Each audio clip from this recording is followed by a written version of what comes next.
May I ask some questions from the gentleman, if he can Excuse me, answer? session is resumed. The Senate President is recognized. Well, I can very well understand the purpose of this privileged speech. Today, somebody in this chamber was in the headlines for meddling in foreign affairs, and probably this is one way to camouflage it. But just to set the record straight, this is the first time in my whole career as a senator that I was accused of railroading or pressuring people in the Senate. Isn't it a fact, Your Honor, that you appeared in that caucus late? Do you remember what time you arrived in that caucus? Yes, When we were all there? Yes, Mr. President. I arrived there late, Yes. but I arrived early enough to capture the essence of what was talked about. Yes. Yes, Mr. President. And we were discussing about the timetable to be undertaken regarding the division of the province of Camarines Sur. Yes, Mr. President. Correct? Correct, Mr. President. And there was Congressman Villafuerte in the room. Yes, correct? Mr. President. Correct. And at the time you entered, the one talking was the chairman of the Finance Committee, Senator Franklin Drilon, correct? Yes, correct, Mr. President. And do you remember what was being discussed at that time? The timeline Correct. regarding the bill, Mr. President. And that was the reason why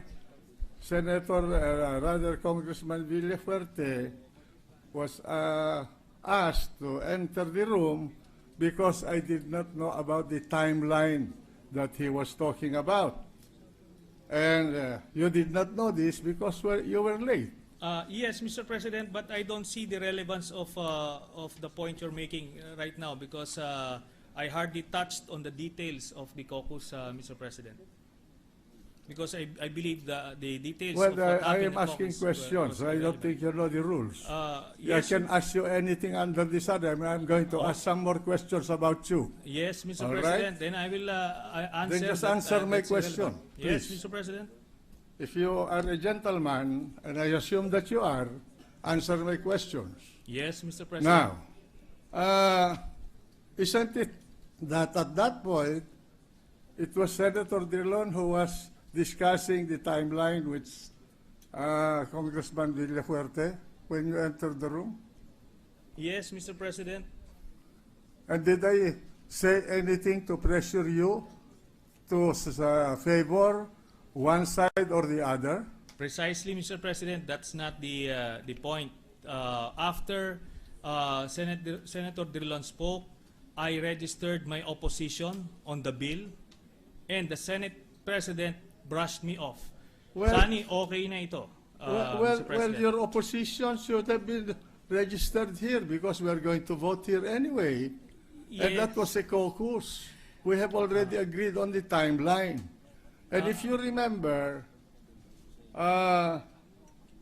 the gentleman from Camarines Sur, Congressman Villafuerte, was pleading with us to just have the hearing conducted because they were running on a very, very tight schedule.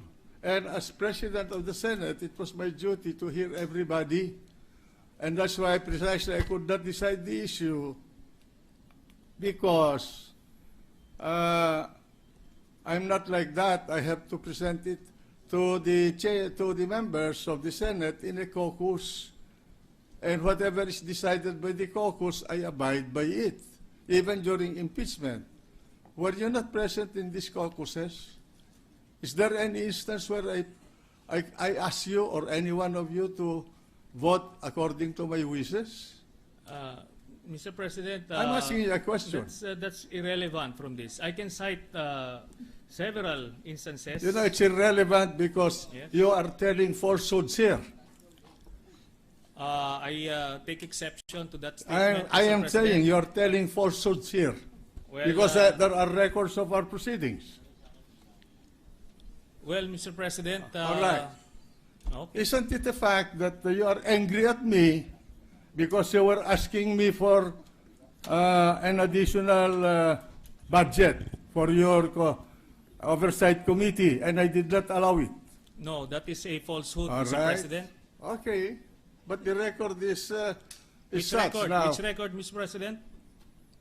Which record, Mr. President? Can, if you want, if you are actually daring this representation, Mr. President, for us to take out the list that detailed the actual budget for all the oversight, we can go there, but I'm not inclined to, Mr. President. You know, Mr. Senator, I was the one who took you out of the rut where you were imprisoned in Camp Crame. I never did this before. I went out of my way to talk to people so that you can get back here in the Senate, and I guaranteed your presence here. But I'm not saying this because Precisely I want you're you saying to it, Mr. owe President. any favor to me. I'm just putting that on record to show the character of each one of us here.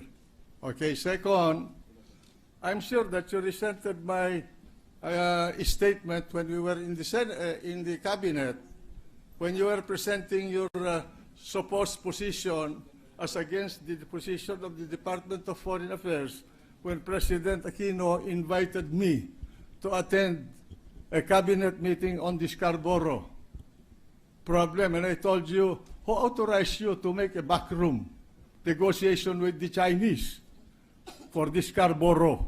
Yes, and the And you were President... telling me about treason, remember? Yes, and That the President Secretary of just a minute. answered you directly that he authorized me. He told it in your face, Mr. President. What? Yes, that's correct. Oh, that's correct. I accepted that because I precisely. did not know that you were authorized. But the fact is that I asked you, whom did you talk to in China? I don't need to report to the Senate President, Mr. President. You have a duty I am to not, report what you do obliged. as a senator to this chamber. And in fact, you have a duty to notify the office of the Senate President when you leave this country to go abroad. But I did And not... the only time that I have authorized you is one time. I do not know how many times you have been to China. My understanding is you have been to China talking to the Chinese government for 6 times already. Yes. And I And that did you not... have met them 15 or 16 times. For Yes. what reason? We do not know. Are you becoming a 5th columnist of the Chinese in this country? The Senate President is not privy to the backroom channel talks, and I'm not obliged in any way to I think you divulge. have a duty to inform the people. I have already informed the people, but not the Senate President. I'm not obliged to report to the Senate President. And all this line of questioning is irrelevant again. And should this line of questioning continue, I will have to say that I will refuse to yield anymore the floor. No, I'm asking you. I'm asking you a question. You went to China. You asked the ambassador of the Philippines there, Madam Brady, for a meeting, and you said, do not take notes during our conversation. And you called the Secretary of Foreign Affairs a traitor. In fact, you told me that he committed treason. Yes, it was an executive session, and we're not supposed to And I divulge will what's read, happening in you the... want, I will read into What- the record your conversation with Brady But it's and supposed his to notes be, to the Department of Foreign it's Affairs. supposed to be a confidential matter. It's- Yes, but there's nothing So, confidential. even in the executive meeting, cabinet meeting, in the cabinet meeting in Malacanang, Mr. President, I will refuse to answer if that's Because going you to be the cannot line. answer the No, questions I'm because going it's to ask going you to about be your improper meeting. in this particular interpellation. Because you cannot answer I the can questions answer. I'm going to I ask can you. answer, but I won't be baited into that trap. You met, The point you met here Brady. is, Mr. President, this is Mr. how I President, felt. may I request this gentleman Mr. President, to in be that case, admonished. I will refuse to yield the floor anymore Well, for in that case, I any will read it. interpolation. I will read And, it to the record. The record, the notes that Mrs. Brady or Ambassador Brady wrote about your conversation with her in Beijing on August 12, 2012. You want me to A read point this? of order, Mr. President. You want me to read this? A point of What is the order. point of order? The gentleman from the Bicol? Senate President may reveal sensitive information pertaining to foreign relations and national security, and I believe it is out of order in You this do not teach me what session. the parliamentary proceedings. I'm not answerable to anybody There about is a what point I of say order, in this hall. Mr. President. The Senate President may proceed. All right, and I have here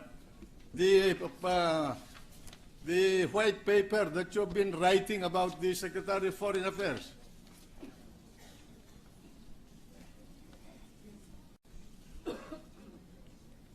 August 17, 2012. He cannot take the hit.